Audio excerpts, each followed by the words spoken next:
Hello, welcome to Bloodhaus, the show where we talk about art house horror movies. I'm your host, Joshua Conkel. And I'm your right-hand love, Drusilla Adeline. Welcome to another episode of Bloodhaus. Yay! How's it going? Apart from the impending dread of an election about to happen tomorrow at the day of recording, this episode will come out when there is a new president-elect in the United States of America, and that's really stressful to think about, and I'm trying to play it as even-keeled and, positive. But it could go the other way, and that's scary. So, how are you doing? Lots of existential dread on my end, too. It's so funny, when people listen to this, there will be a president, and it will be Kamala Harris or Donald Trump. And we, at this time of recording, don't know who it is. We can always do that NBC thing where they have to plug the Olympics before it's happened. So right, we record two versions. Yeah, we're like, can you believe that the gold medal went to that guy? It's clearly Wait, let's just do it really quick. Here's the Kamala version. Can you believe Kamala Harris is the president of the United States? That's so good. Wow. Okay. The lesser of two evils. Great. What a thing. And you know what? A lady president. That's important. Yep. Now here's the Donald Trump version. Oh shit. We are so fucked. This is the last episode of Bloodhaus we're ever doing. We'll see you in the goulash. Gulag, not goulash. There's no goulash in the gulag. Yeah, there's no anything except punishments, I guess. I don't know. We don't know. Anyway, I'm moving. Yeah. Get your green cards and passports together. Yeah. Have you seen any good movies while you've been feeling dread? I have. I weirdly watched a movie about the dreading income of an election that could go towards a theoretically outrageously regressive political figure, and the hilarious and thrilling and fabulous new movie from Edward Berger, the German director who did All Quiet on the Western Front last year. It's called Conclave. Mm-hmm. It's a new it's priest thriller with Ralph Fiennes, Isabella Rossellini, Stanley Tucci, and John Lithgow. It's a stacked cast. It's like all the creative team from All Quiet on the Western Front making a very Polanski-esque or Costa Gavra-esque political thriller inside the Vatican following the death of a pope. And it plays out almost like 12 Angry Men. I was going to say, is it 12 Angry Men? By way of Columbo, because there's a lot of secrets and mysteries that the Conclave get. We kind of have a little bit of suspicion around the death of the Pope, and there's also a lot of incumbents who are jockeying for the papacy, who have very sinister motives one way or another. There is also a surprise additional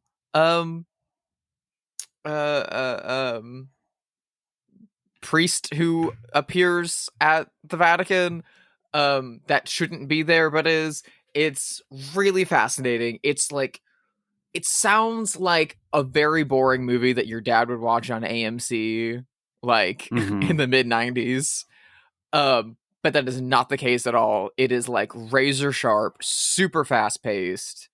It is truly edited like there's a bomb about to go off, and multiple bombs do go off. Literally. The gasps and woes that came out of the crowd that I was with were super invigorating. It's got a twist ending that I think is super revolutionary and will make the actual sitting Pope fucking furious. I love it. I really, really, really enjoyed it. I think it's one of the best films of the year. That sounds good. Stanley Tucci is incredible. John Lithgow is at his conniving villainous best. There's a point with Isabella Rossellini midway through the movie that got an applause from the whole audience. Wow. She does a very simple gesture and the whole audience fucking erupted.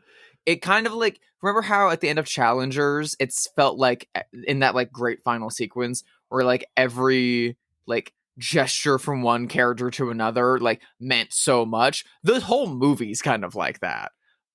Ray Fiennes is kind of taking on like a Columbo role, Mhm. or the Jean-Louis Trigenon role in Z. It's really exciting. It's one of the best scores of the year too. The music, it's like painfully beautiful to look at.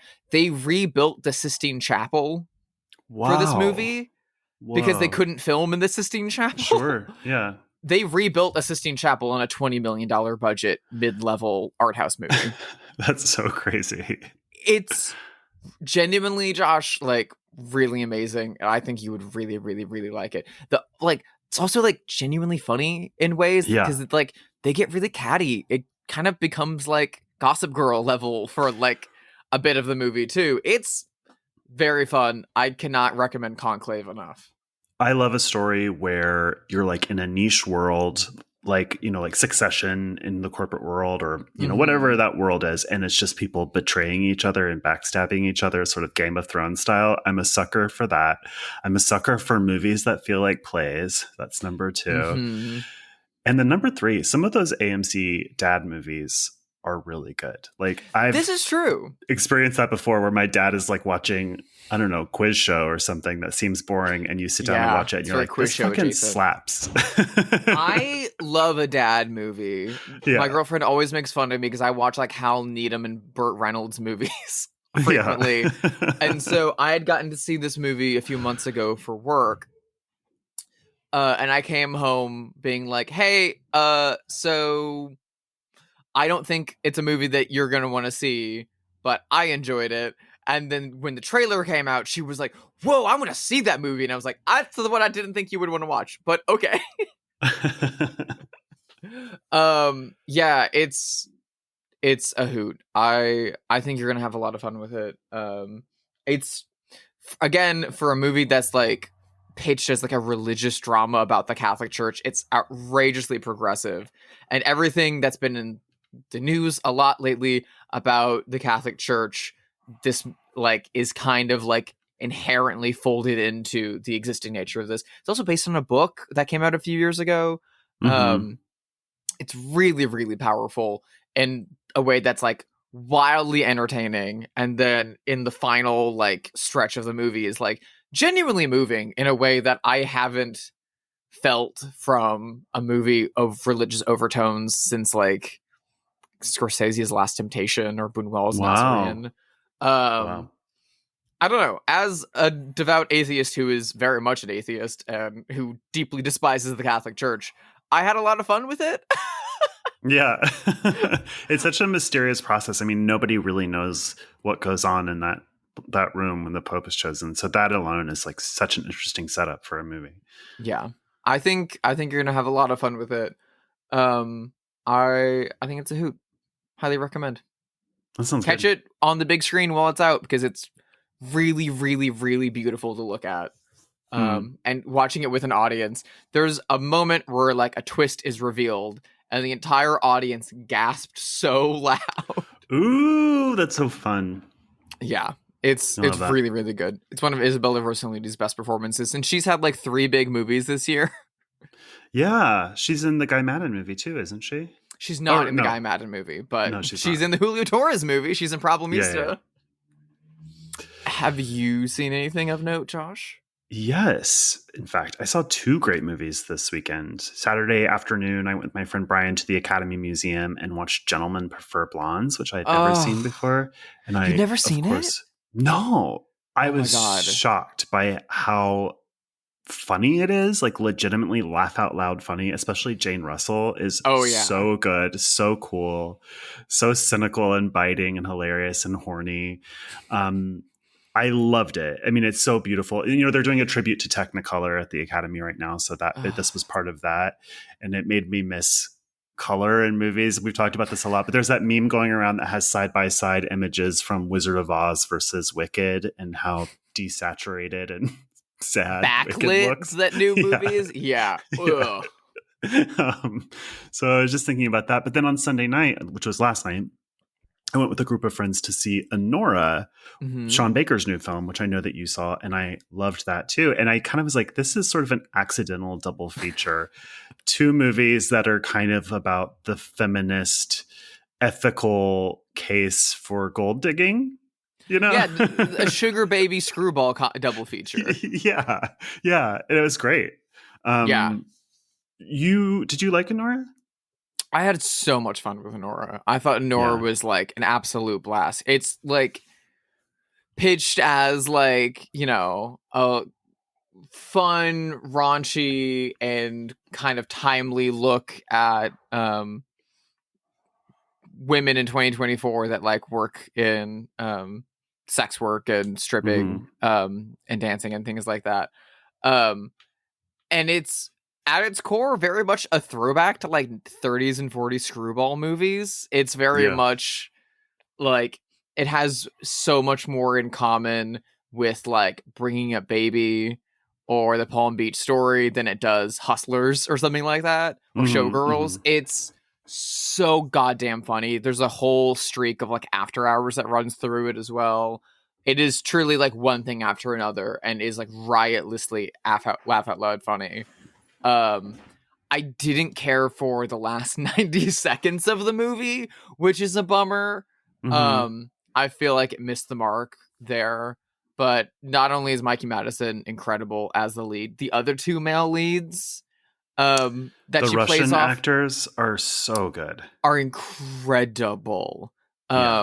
Yeah, it's really, really, really, really good. And it was very funny to watch at a theater in Glendale, which is very much home to a very, very large Armenian diaspora. And this movie has a lot of Russian versus Armenian content and jokes and characters that I like. The setting couldn't be even better. Like, yeah, it was fun to spot people from Tangerine that I hadn't seen in a while. Like that Armenian guy, Toros, was the Armenian John from Tangerine.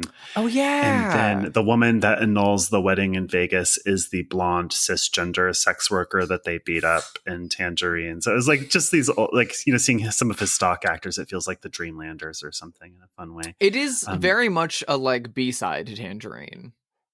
I mean, those are the two. I mean, I like everything I've seen by him, but those are the two that I love the most. Yeah, they're definitely his two best movies.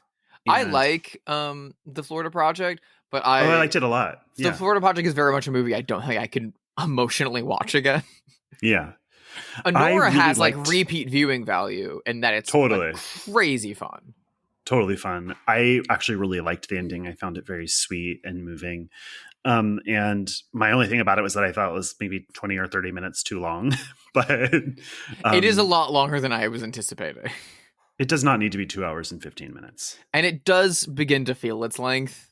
Yeah, it does. Near the end, because the like narrative of the movie wraps up and then it's still going in a way that from an editing perspective isn't clear. And you're kind of like, I think you could easily do edits here and there throughout the entire movie to just take 20 minutes off. Yeah. And I know a lot of people have pointed out from like a feature length editorial thing, comparing this movie to the screwballs that it feels so indebted to. The like Ninochkas and Lubitsch and Surge's movies are always like 70 minutes long. But the thing that this movie has going for it that those movies couldn't is like a very like frank and explicit depiction of sex and sex work, which I think is incredible and great. Again, except for the last 90 seconds. But I really want to like Soderbergh around and retool that last 90 seconds to like alter one thing. There's like one thing in there that affects both the characterization of both of those characters that really frustrated me and rang false to the like 2 hours that had come before it. And to the whole movie's theme on the like, you know, on-screen humanity of sex workers that I found that I kind of bristled at. And sex worker friends of mine that I talked to have also bristled at like significantly, and some have written the movie off entirely because of, which is very unfortunate. I really enjoyed it. I thought she was so good, which I was surprised by because the only thing I think I'd seen her in before was Scream, and to be honest, I thought she was really bad in Scream, like actively bad. So I was like, she landed this peach role in a Sean Baker movie. And she's also in Once Upon a Time in Hollywood. Oh, you're right. You're right. Good. But reportedly, apparently, Sean Baker saw her in Scream and walked out of it and was like, "Call her agent." She's terrible in that movie. Sorry. I don't like that movie. I think that Scream, aka Five Cream, the fifth installment of the Scream franchise, which is frustratingly called Scream. I think it's the weakest of those films by a wide swath. I thought it was fine. It was a 3-star movie to me. I liked it well enough, but I did think that she was like actively bad in it. Yeah.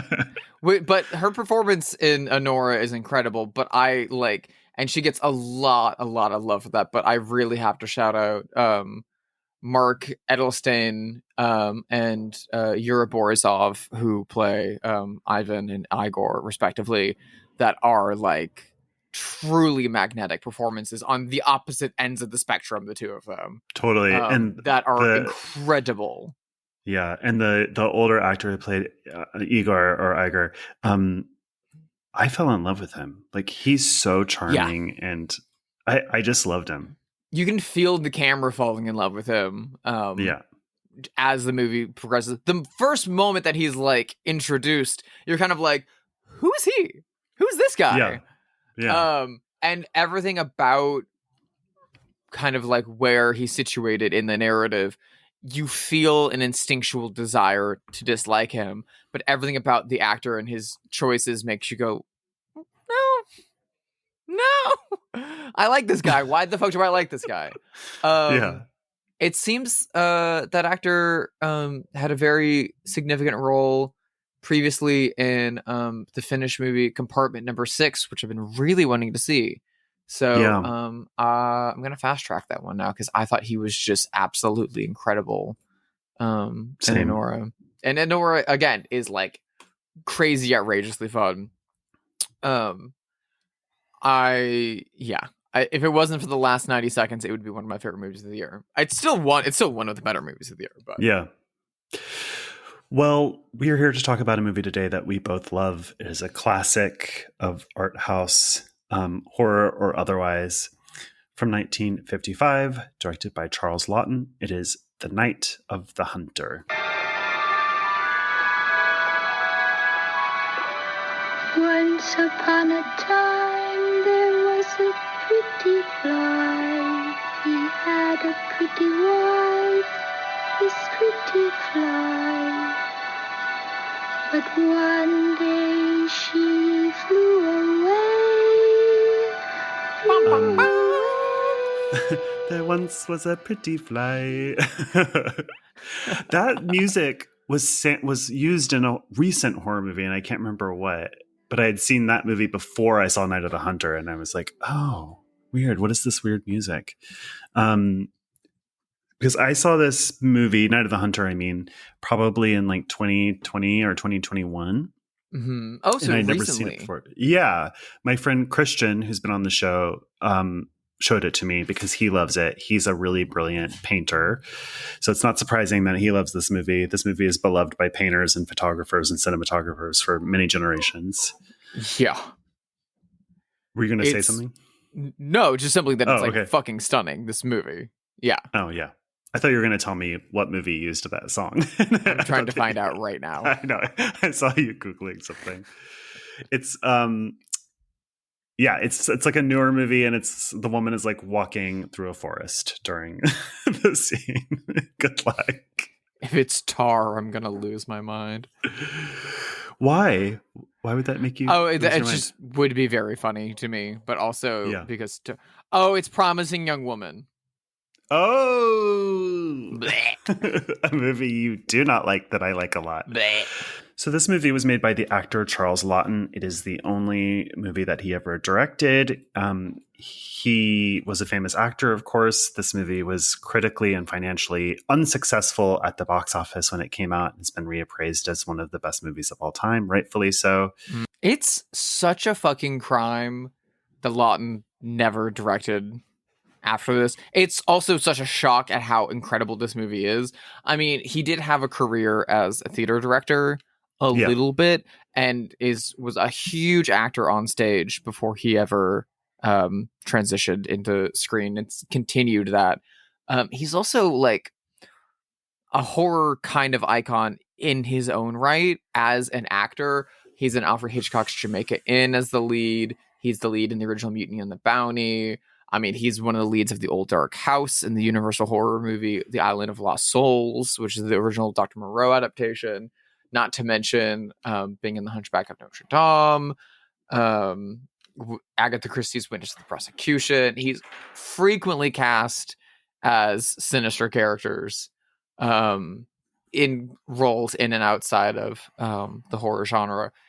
But as a closeted gay man in Hollywood, he was married to Elsa Lanchester, one of the most important figures in the horror realm of that era, who played literally Mary Shelley in The Bride of Frankenstein. Yeah. So it's really, really, I don't know. He's one of the most important actors of that classic Hollywood era. And by the 50s, he wasn't that big. He was still leading things like Witness for the Prosecution, but it was a far cry from his Oscar-winning years in the 30s. And so him stepping behind the camera was a kind of natural move. And he'd like studied under Alfred Hitchcock and all this stuff. And it comes through visually. The movie's fucking sumptuous and like intensely layered. The soundtrack is mind-boggling. And the casting and performances are very out of the box in a way that's very, very, very modern and very, very like Gothic and Baroque. I don't know why people in the 50s didn't respond to this. I guess maybe the visual palette of it is very different from the 1950s. It's borrowing a lot from silent film and sort of like German expressionism. And so the movie is a bit expressionistic. Lilian Gish is one of the stars of this, who is like a silent film star. I don't know. I don't know what didn't work about this for people in the 50s because it's beautiful and amazing. I was really fascinated by that on this current watch of the movie, and afterwards I started diving into like the original marketing materials from 1955, trying to suss out like what audiences might be expecting from this. And like it was based on a book, but I don't know how many people would have known that book at that time. But the weird thing about it is that like there's no marketing about Charles Laughton directing, which fine, whatever. Unless it was Alfred Hitchcock, no one cared at that time. But weirdly, all the marketing was more pushing it as a like Gaslight-esque murder romance between Shelley Winters and Robert Mitchum. Right. Shelley Winters is like second build under Robert Mitchum, and in fact, this movie is more a folk fairy tale about children. Yes, she is very quickly dispatched in this movie. Yeah, it's very, because it does the politics and morality of it feel right in line with the 1950s. It's a very Christian movie. It's a movie that's concerned with the supposed innocence of children in a way. All of that feels very 1950s to me. So, who knows? Maybe it was mismarketed, as you say. I also think that there's a potential that such a villainous character being a pastor, that's true, at the core of the movie, and especially the opening of the movie, would have frustrated, angered, or scared off a lot of audiences at the time. The movie does ultimately come around to give a positive light on Christianity. This is a weirdly religious episode. Yes. With Lilian Gish's character at the end of the film, and has like a happy Christmas ending. But it Feels takes a while to get there. Yeah, it's very Hays Code. It's very like, you can have an evil preacher who goes to strip clubs and murders women. However, you still have to show that Christianity is good in the end. Yeah. But I feel like most audiences would have walked by the time, like well before Lilian Gish showed up again with her pro-Christianity. So I will say, could have been that. I will say the tone of this is very strange for the 1950s and for today. I mean, it is at various points very film noir, very straight up horror. There are shots that look like they're from The Exorcist that are in this. Yeah. And then there are all these like sweet sort of fairy tale sequences. So it is strange and like tonally discordant, I would say, in a brilliant way, but might be off-putting to like a not very sophisticated audience. And in fact, I went on Letterboxd, which is mostly 5-star reviews, but every once in a while there's like a 3-star review from some dum-dum who's like, this is totally all over the place and it didn't land for me. And it's like, oh, really? You know what I mean? Like seeing people give 2 or 3-star reviews to movies that are considered widely brilliant is always such a funny thing to me. Yeah. You know what I mean? Because it always feels like, really, you don't think the shortcoming might be yours and not the movie's? Well, okay. So to backtrack for a second, I first saw this movie when I was very young and in high school. So I was like probably 14 or 15. And I was like, I had a book of like the New York Times 1,000 greatest movies of all time that I would like go through and like try to find movies to watch through there. And I was also like devouring whatever that my library had that had a Criterion logo on it to try and find great movies to watch. And between one or the other, I came across Night of the Hunter, and all the reputation that it had was as a like scary gothic horror movie. And so when I watched it and this is what I got, I was let down. And I was kind of like, that's where we go with this? Very odd. And I was also like, at the age of 14, a story that's like plays out like a fairy tale and is like centers the innocence of young kids. I was very like, I'm past that. I don't care. Yeah, no thanks. Fuck kids. Yeah. But not in the Catholic Church way. And so like it was one that I was like, yeah, it's like cool to look at, but like I don't know.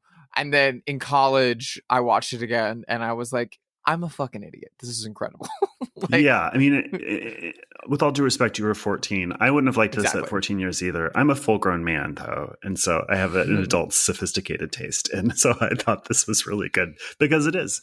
It is. I did see an interview recently with Jude Law, and he brought this up as one of his favorite movies, but specifically was like, my mom showed this to me when I was a kid, and like I still think it's incredible. And I'm like, what parent is showing The Night of the Hunter to a child? I would if I had a child. And this is why gays shouldn't adopt. I don't know. It's right. I'm against it. So this movie, synopsis-wise, stars Robert Mitchum as a serial killer / traveling preacher who sort of preys on lascivious women and steals fortunes from them, kind of honeymoon killer style. And he meets in prison a condemned bank robber who lets it slip that he has hidden the money that he stole, $10,000, and also, points him towards his widow and his 2 children, John and Pearl. So the preacher gets out of jail, goes and finds the widow, who's Shelley Winters, gets into a relationship with her, kills her, and then is after the kids. And basically the movie is the kids running from him. Wouldn't you say that's about it? More or less, yeah. There's strong religious overtones that recall everything from There Will Be Blood to Wise Blood in a way that he kind of like corrupts Shelley Winters into a really disturbing religious self-hatred and like internalized misogyny that's like really, really hard to watch. And they kind of like travel around as a like Bible thumping couple at revival tents. I will also say one of the true villains of the story is a little busybody woman that runs an ice cream shop. Spoons, it's called. She's also the busybody. She's also the busybody woman in The Bad Seed, which I talked about last week. Yes, so it's like she's one of the all-time great busybodies. And so, Evelyn Varden, you were the best. I should have mentioned that this is set during the Great Depression. And the other important plot point is that the kids running away from the preacher end up in the home of Lilian Gish's character, who takes in stray children and is like a good but severe Christian woman. Yeah. She takes the kids in and puts them to work. Puts them to work with the fear of the switch. She immediately like grabs a switch and starts whipping at these kids.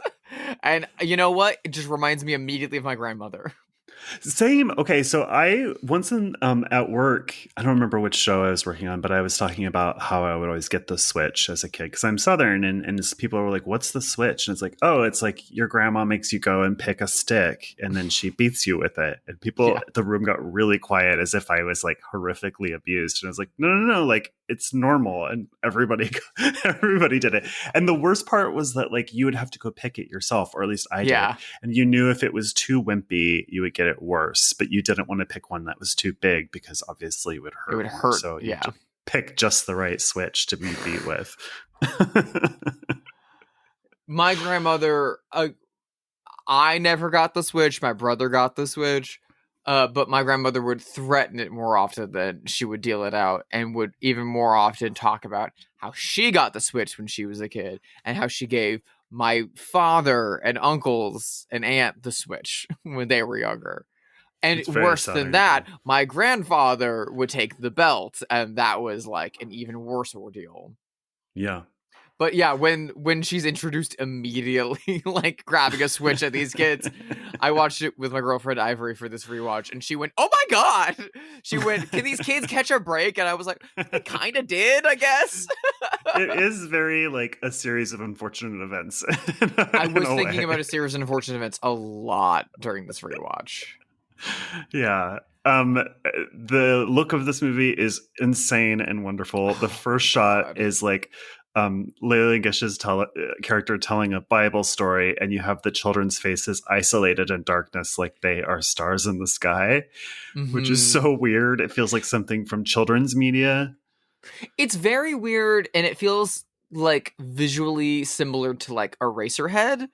However, it's worth noting that something not that literal but very similar was done in It's a Wonderful Life as its opening and framing device as well. So like it's odd but not too out of the realm, but it does immediately set this up being and the perspective of children and about children and a fairy tale. And then it's immediately followed by children playing hide and go seek and discovering the body of a dead woman. Yeah. There's a lot of scenes that are filmed in a soundstage, including outdoor scenes. So you kind of get the style of like scrim in the background. That's the night sky and shadow and just like 2-dimensional barns and stuff like that. Again, a lot of his training from the stage comes out in the like visual language and production design of this movie. Again, it's not far off from what we were talking about with the Japanese horror movie Kaidan. And it's very intentional artifice to create these kind of like otherworldly visions. And I think it's very, very smart for this because it makes kind of a picture book vision of these children's life.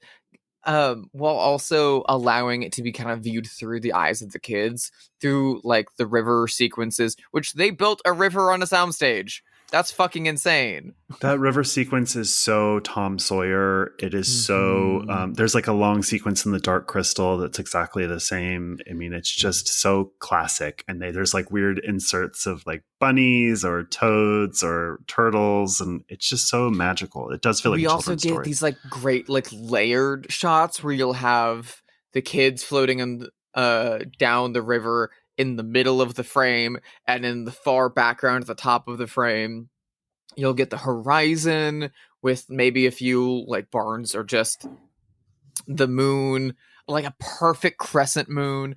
And then in the deep foreground at the bottom of the frame you get like crisp, fully in focus like rabbits and bunnies and snakes and toads and stuff.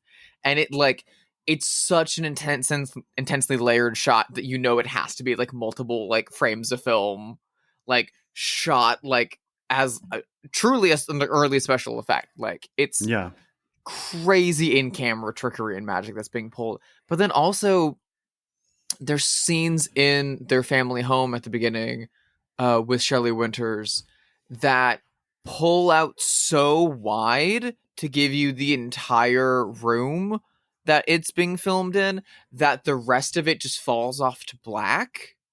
Like it's a kind of like triangular steeple shaped home, And so it kind of pulls out Wes Anderson Dollhouse style, so you get the entire thing like a film set, and you see the roof come up to a point, and everything outside of that is blackness around the scene, and so it gives the effect of a black box stage, or just simply that what is the widest version of this room still feels trapped and claustrophobic and isolated in this 1x3 frame. Oh, interesting. I took it as the opposite. Like this was a safe space and the outside world is dangerous. The outside world feels cozier and safer to a degree. Oh, well, I was just thinking of like the famous line from this that the world is hard on small things, you know? Yeah. Children abide and endure. I think that also goes to the visual language of this movie too, because it could be a lot more depressing. It could be a lot more gritty realism of watching these kids be emaciated, starving down the river, and barely being able to get any food. And we touch on that, but it's still rendered so stylishly and through the eyes of these children and through storybook folk fairy tales that it never feels oppressively depressing in a way that you're oh my god, these kids' lives are a nightmare. You're allowing the artifice of beauty to have a separation there that allows you in the context of these kids to quote unquote abide, to endure the hardships. Yeah. There's some really dark, beautiful imagery too. I think the shot of their mom's body underwater, still in the car. So her mom's body is sitting in a car underwater, and her hair and dress is just floating. And it's maybe along one with of the most reeds. Beautiful images from a film I've ever seen. I would love a painting of that, or it's my favorite shot in the movie. It's one of my favorite shot from maybe any movie. I was about to say the same. So good. I mean. And it's astounding. Preceded by almost documentary-esque underwater photography going around the car in the lake and around her. That's super fucking realistic, and I have no idea how they filmed it other than getting the most lifelike Shelley Winters mannequin possible and putting it down there. As a fucking fishing lure gets stuck on the car, and the car is discovered by the alcoholic pseudo father figure to these children that kind of lives out by the river.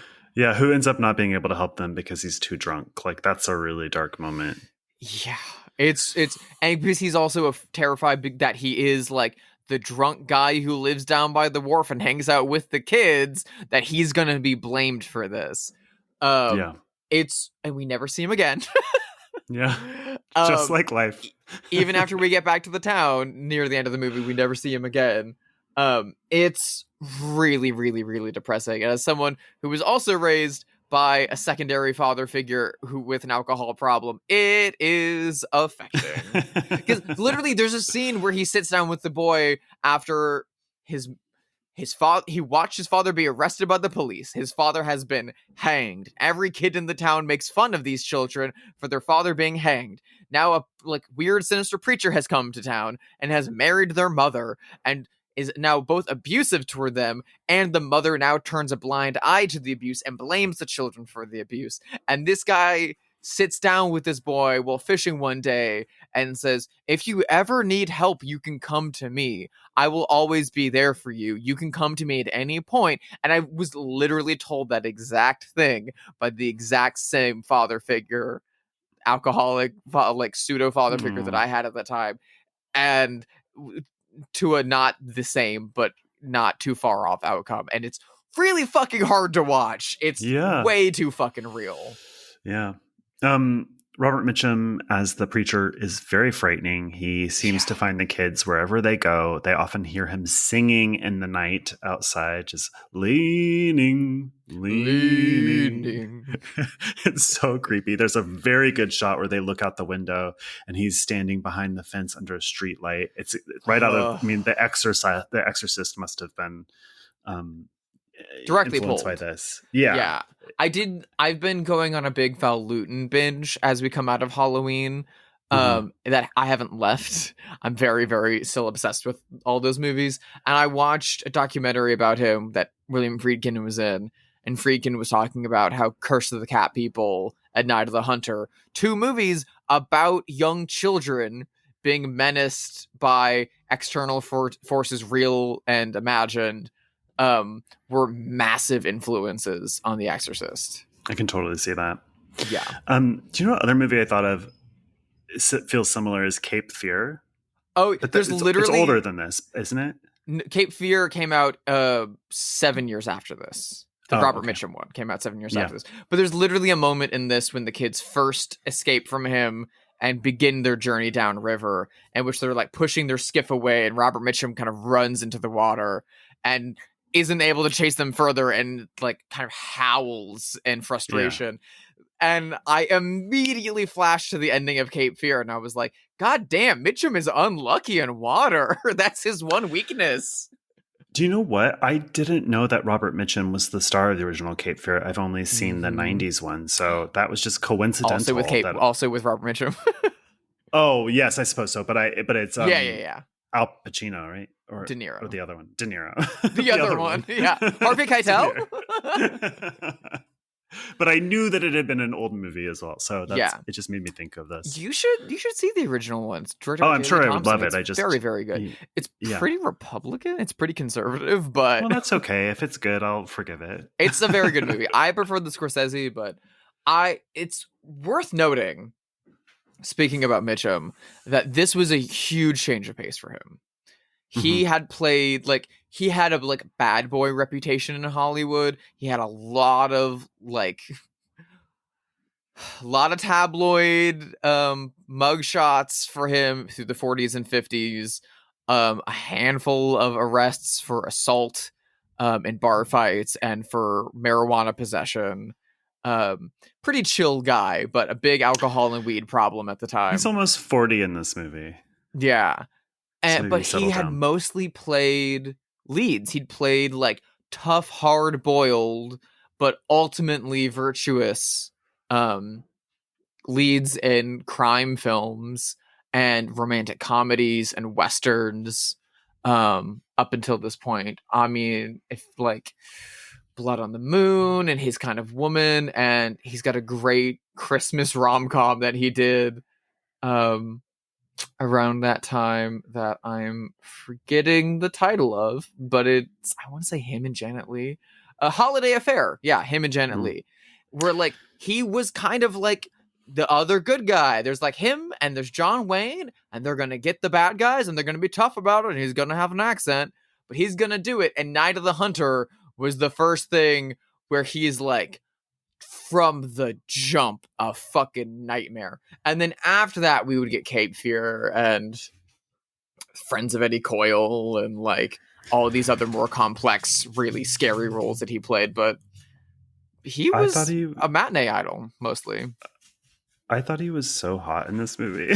He is so hot in this movie. His hair is incredible. I will also his hair is incredible. He has knuckle tattoos, which I like. Yeah. He talks like Johnny Cash.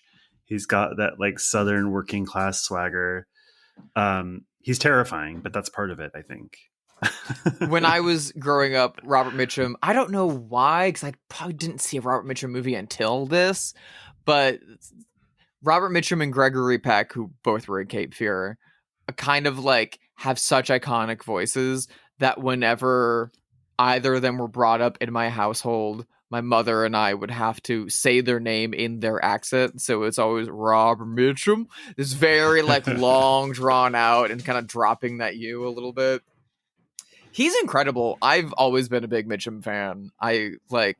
This is his perfect performance. He said near the end of his life that this is the favorite performance of his in his favorite movie he was ever in. It's fucking great.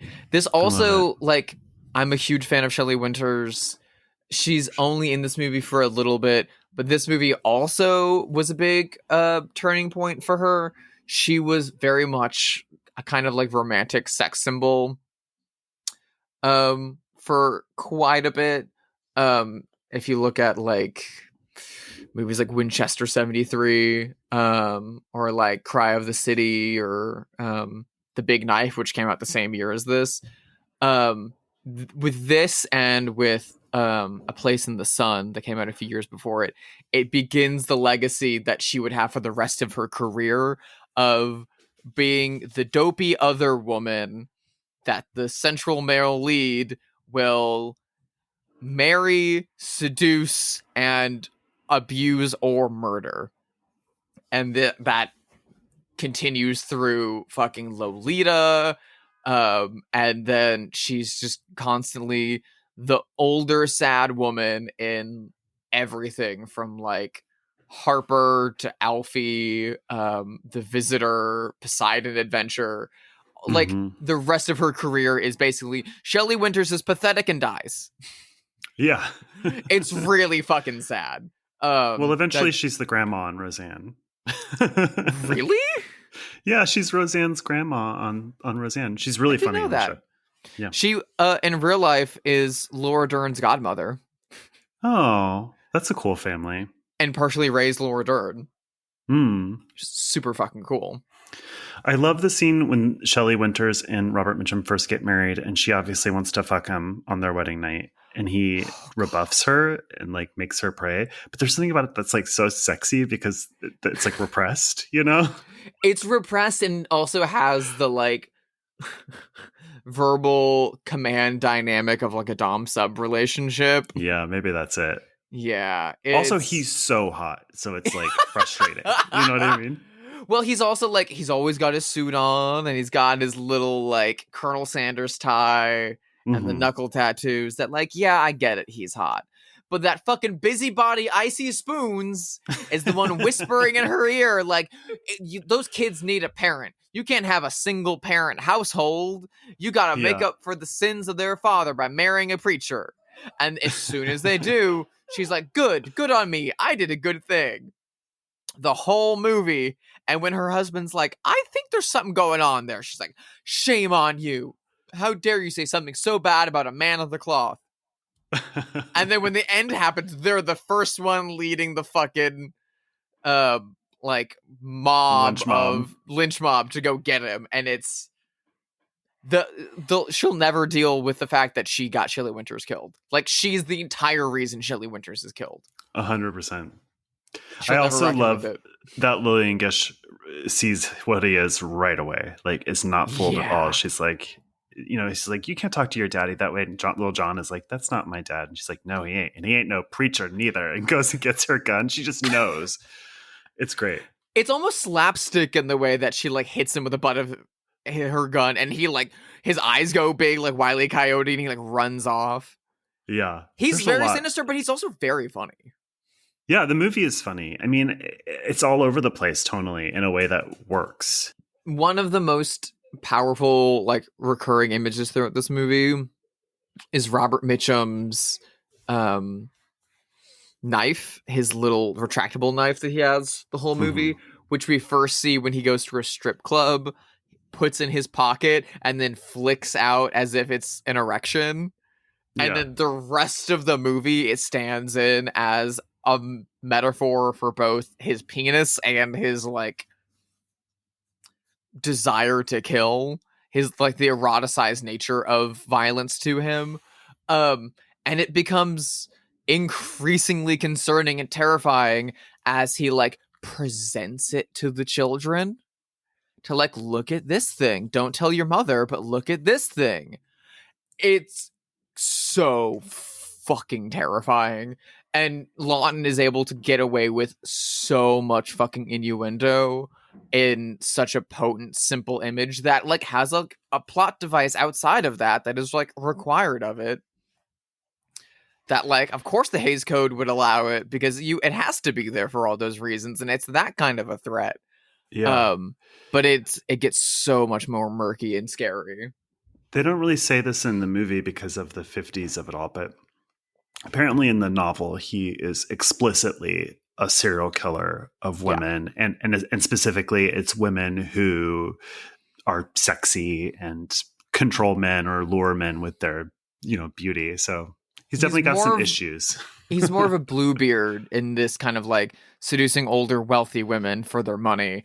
Like one of his first scenes, he's driving and talking to God, talking about how like you don't hate murder, God. It's all in your book, but there are things you do hate: lacy things and frilly things and perfumed things. Like, oh yeah, you love murder, but you hate women. Got it. Yeah. Someone asked him what religion he is at some point, and he's like, the one I worked out with God. And it's like he's created his own religion, which is very convenient. Yeah, that excuses all of his actions and hates all the things that he hates. Yeah. Self-determination. Oh my god. There is a major Lemony Snicket vibe to this. He is kind of the darker version of Count Olaf. Yeah, he that is. Continues to pursue them through adoptive homes, and I can absolutely see how this. I didn't get the opportunity to watch this as like a dark childhood delight, but it directly influenced the dark childhood delight that I was raised on. And I'm so goddamn thankful for that. Well, there's something archetypical about it too. I mean, even in the story of Moses, which she tells them in the movie, it's like there is something archetypical in children's stories where the children are always orphans. I don't know why that is so common. It must be psychological. And when we played house as a kid, I was thinking about how often we would play like no one would be the mom and the dad. We were all kids that had no mom and dad, and we had to take care of ourselves, sort of party of five style. Like that's the way that we played house as a kid. But there is like an inherent childhood like desire and draw to be free of the constraints of parents as like an authoritarian figure. There's a reason that like Terry Gilliam ends Time Bandits with the parents dying and blowing up, because he was like, kids want that. Yeah. But like, and to a degree they do. The like so many kid shows from like Peanuts to like Kids Next Door and stuff always fantasize about how like the parents speak a different language and are a secret other thing that children are against. And so like there is that kind of like, I don't know, like fairy tale Walt Disney, the parents are dead, you fend for yourself. But it got me thinking about another Depression set movie from much later, much I guess more recent than Night of the Hunter. But doesn't get talked about a lot. Do you know the Steven Soderbergh movie King of the Hill from the 90s? I don't. I've never seen that. I think you would like it a lot. It's a similar movie, but a lot more grounded in realism and less kind of like spooky bump at night, more like a survival movie. It's about a kid and his brother who live with their parents in like a big hotel during the Great Depression.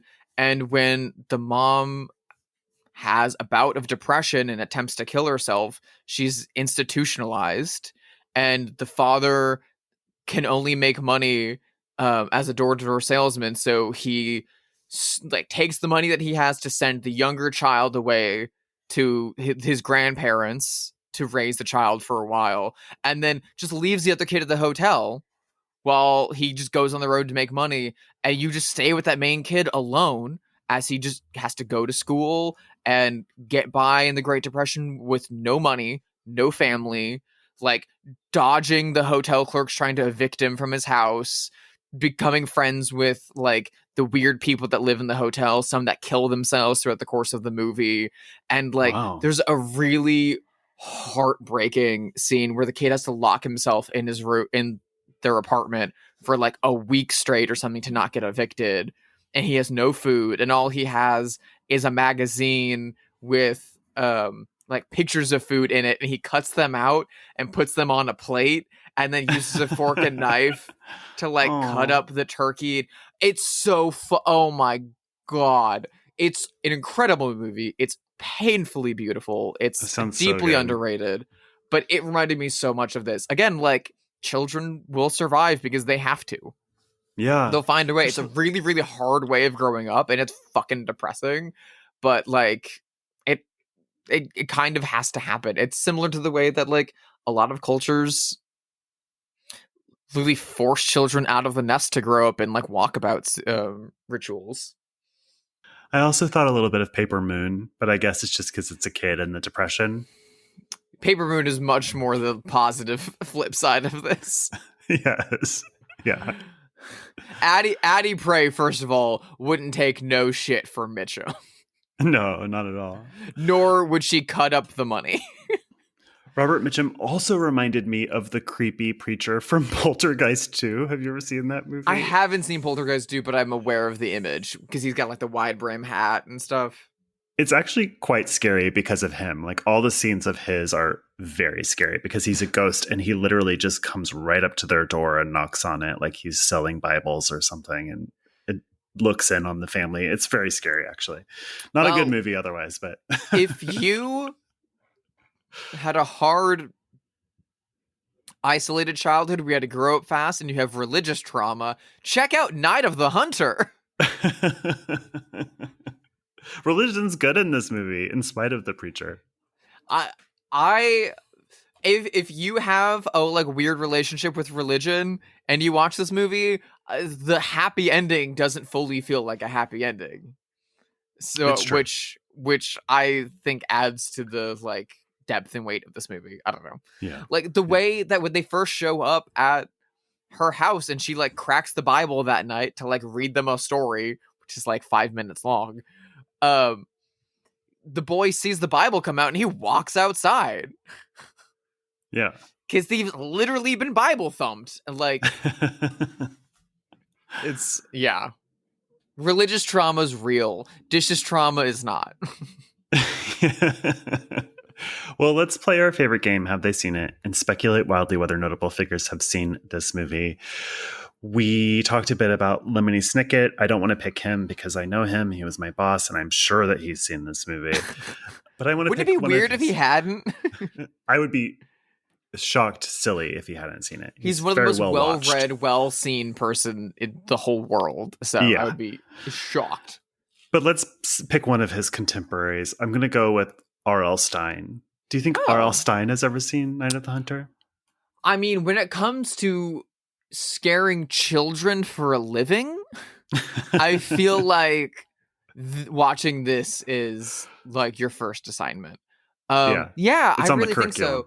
And I also think, I think it was around the 80s and the 90s that this movie had its resurgence and had its rediscovery, especially, on the tails of Martin Scorsese and people talking it up in the 70s. But then in the late 80s, Spike Lee literally taking the knuckle tattoo bit and the story of Right Hand, Good Hand and putting them on rings for Do the Right Thing. And giving it a whole new audience in that way.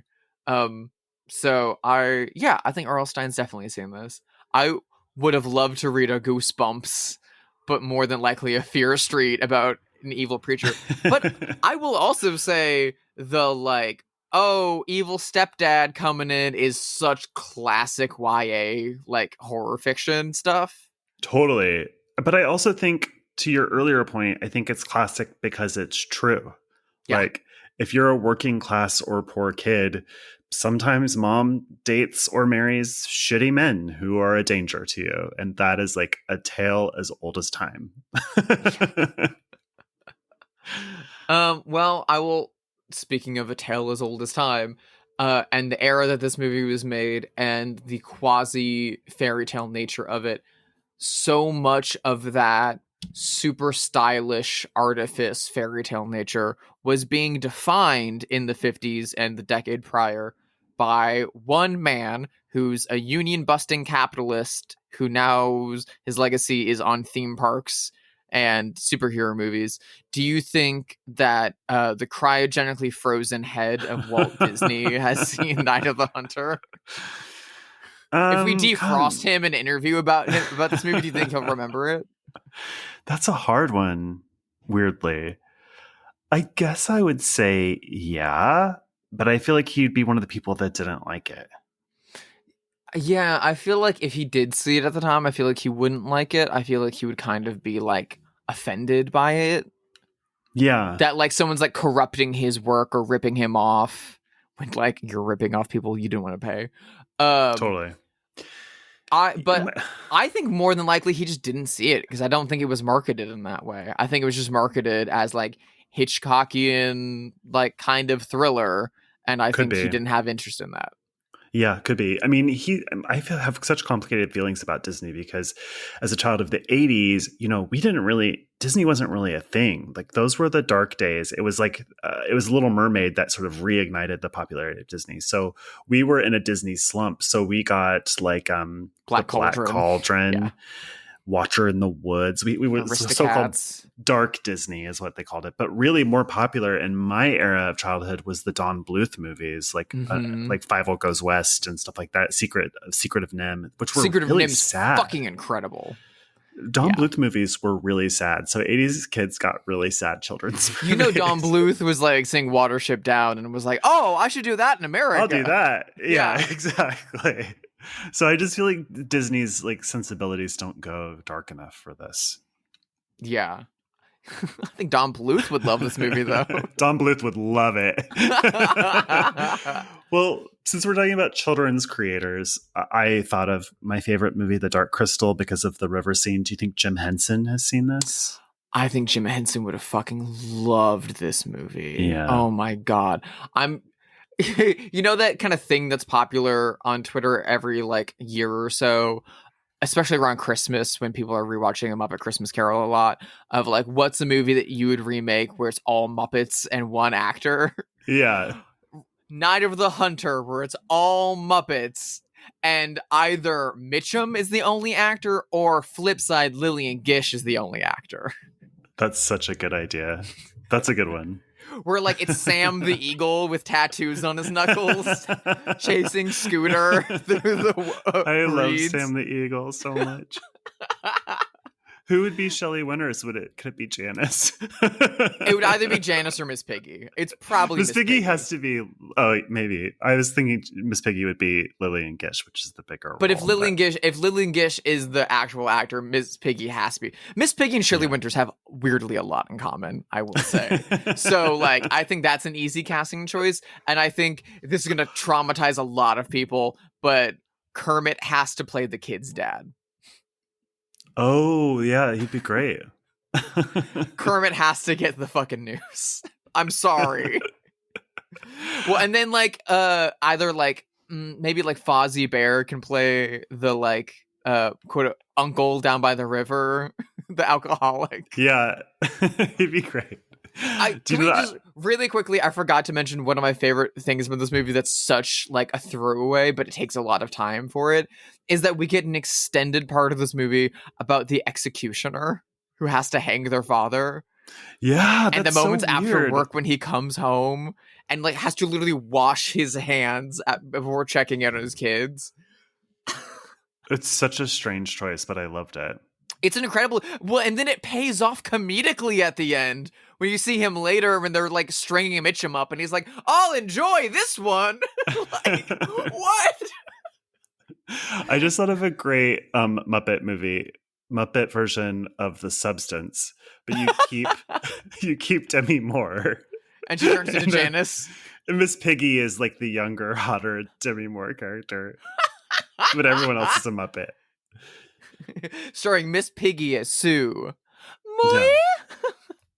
Speaking of The Substance, one of our listeners messaged me something brilliant, which was that his only criticism of The Substance, like the younger guy that slips her the note about The Substance, he was like, why wasn't the older version of him Udo Kier? It seems so obvious. Oh my God. Like, yes, that is so obvious now that you've said that. Udo Kier would be. I had a similar reaction in Conclave where I was like, my only knock against Conclave is you could have fit Udo Kier in here somewhere. You could have had one German priest played by Udo Kier. Exactly. Like, there was room for him. Even if he has one scene, there's a character in Conclave who's like an alcoholic priest who has a secret that he has to reveal before the Conclave starts. And I'm like, that could have been Udo Kier. Like, come on. It's a movie about dudes in their 70s and 80s. You can get Udo Kier in there. Anyway, yes, I think Jim Henson has seen this. Me too. We know that Guillermo del Toro and other fantasy creators have seen this. He speaks ad nauseum about it. There is And Del Toro, of course, has recently done such incredible works like Pinocchio that are so very, very dark and beautiful for a children, but also adult audience. There's another piece of media that I watched recently, because I watch it every October, that is really, really, really important to me, and it was something I wish I had seen as a child, but it obviously didn't exist at the time. And that's Over the Garden Wall. I've never seen that, but I know people love it so much. I think you would really, really, really appreciate it. It is, for listeners who don't know, Cartoon Network produced kind of folk horror anthology about two brothers lost in the woods who have to like go through trials and like try to find their way back home. It's very Grimm's fairy tale, the dark version, but very like turn of the century Americana, and has an incredible cast with like Christopher Lloyd and Melanie Linsky and Tim Curry and stuff. And it's created by Patrick McHale, who's an incredible animator and writer and creator who worked on like Incredible Adventures of Flapjack and Adventure Time and stuff like that. Do you think Patrick McHale, the creator of Over the Garden Wall, has seen The Night of the Hunter? I would guess so, based on your spiel just then. He also co-wrote Del Toro's Pinocchio, I should also say. Yeah, I think Del Toro would have made him seen it, if nothing else. Yeah, I feel like he probably would have seen it at Cal Arts or whatever animation school he went to as well. Yeah. I as someone who's dated an animator, a storyboard artist and animator, this movie is like bait for them. This is like truly like storyboarding 101. Yeah, same with photographers and painters. I mean, people like that love it. There are so many images that are striking this. There's so many shots that look like paintings. I mean, yeah. Again, it's kind of movie. Such a crime that Lawton didn't get to direct ever again.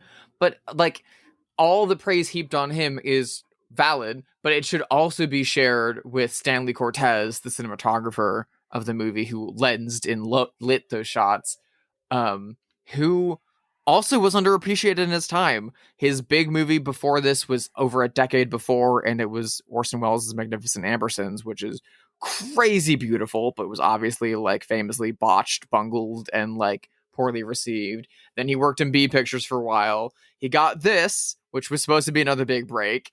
It wasn't. And then he went back to working in B Pictures. But the good thing is that a lot of the B Pictures he made at that time were for Samuel Fuller. So he shot like The Naked Kiss and shot Corridor, which, though B Pictures are some of the most like potent and inspiring fucking 60s independent works ever. And there's a direct line from those to like John Waters and stuff. It's Stanley Cortez is incredible, and you wouldn't have the gorgeous images of this movie without him. Yeah. Well, with that, thank you for listening to this episode of Bloodhaus. Please rate it wherever you listen to podcasts. You can email us at bloodhousepod@gmail.com. You can follow us on Instagram at bloodhousepod. Drusilla, where can people find you these days? Myself and my work are over at sisterhidedesign.com. A lot of fun new work is up there. Go check it out. If you need to get in contact with me about any such thing, you can do that over there. And you can also follow me on Letterboxd. If you look for Sister Hyde or Drusilla Adeline, I'm on there. And if you go to Instagram and search Sister Hyde, you can follow me on Instagram, and you can see all my Conclave posting in my story lately because I'm really about it. What about you, Josh? How can people follow you downriver? I'm at Joshua Conkel on Blue Sky, Instagram, and Letterboxd. What are we watching next week? Next week, we are coming back to the 21st century, but we are staying on a very specifically American nightmare of youth on the road against very foreboding forces that will either be really timely with the result of the election or a near miss with the result of the election. We'll fucking see as we don our leather jackets and spin our Dead Kennedys records and head on down to Jeremy Saulnier's Green Room. Cannot wait. See you next week. Bye.